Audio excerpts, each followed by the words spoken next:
بسم اللہ الرحمن الرحیم، السلام علیکم۔ شکر الحمدللہ ہم رمضان کے اس بابرکت عشرے میں داخل ہو چکے ہیں کہ اب ہمیں اور تمام تر لوگوں کو اپنی مغفرت کو انشور کروانا ہے، اور کئی لوگ عبادات میں مشغول ہوں گے بھی، لیکن ہماری عبادات کا مقصد صرف اور صرف مغفرت نہیں ہونا چاہیے بلکہ تزکیہ نفس بھی ہونا چاہیے۔ تزکیہ نفس ضروری کیوں ہے؟ یہ انسان کو اسلام کے لیے وہ اعلیٰ بناتا ہے جس کی تمام تر پرائیورٹیز صرف اور صرف اسلام پہ سیٹ ہوتی ہیں۔ یعنی اب اس تزکیہ نفس کو اچیو کیسے کیا جائے؟ نماز کے ذریعے، قرآن کے ذریعے، تہجد کے ذریعے، اللہ تعالیٰ کے آگے سجدے کے اندر سر اور ناک رگڑ کر رونے سے، اللہ تعالیٰ کے آگے اپنے گناہوں کو ریپینٹ کرنے سے، اللہ تعالیٰ کے آگے پختہ عہد کرنے سے کہ میں آج کے بعد یہ گناہ نہیں کروں گا۔ اس کا آگے بینیفٹ کیا ہوگا؟ وہ انسان وہ اسلام کا اعلیٰ تیار ہوگا جس کی اپنی کوئی پرائیورٹیز نہیں ہوں گی، جس کی اپنی کوئی خواہشات نہیں ہوں گی، جس کی اپنی کوئی خواہش نفس اس کے دماغ پہ حاوی نہیں ہوگی، بلکہ اس کا اٹھنا بیٹھنا، چلنا پھرنا، لیٹنا، اس کا تلوار نکالنا، اس کی دوستی، اس کی دشمنی صرف اور صرف اللہ تعالیٰ کے لیے ہوگی۔ اور جب ایسے انسان تیار ہو جاتا ہے تو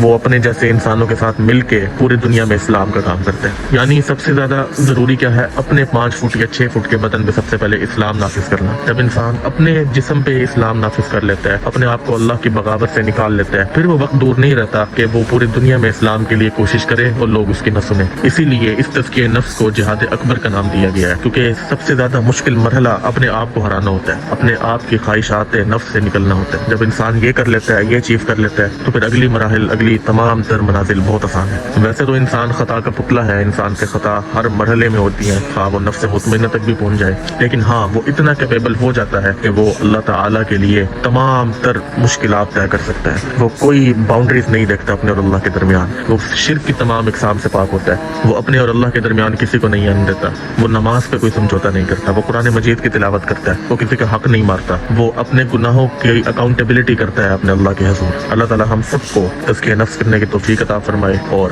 ہمیں اپنے اسلام کے لیے وہ مجاہد بنائے جو خالصتاً صرف اللہ کے لیے اسلام کی کاوشیں کرے۔ آمین۔ جزاکم اللہ۔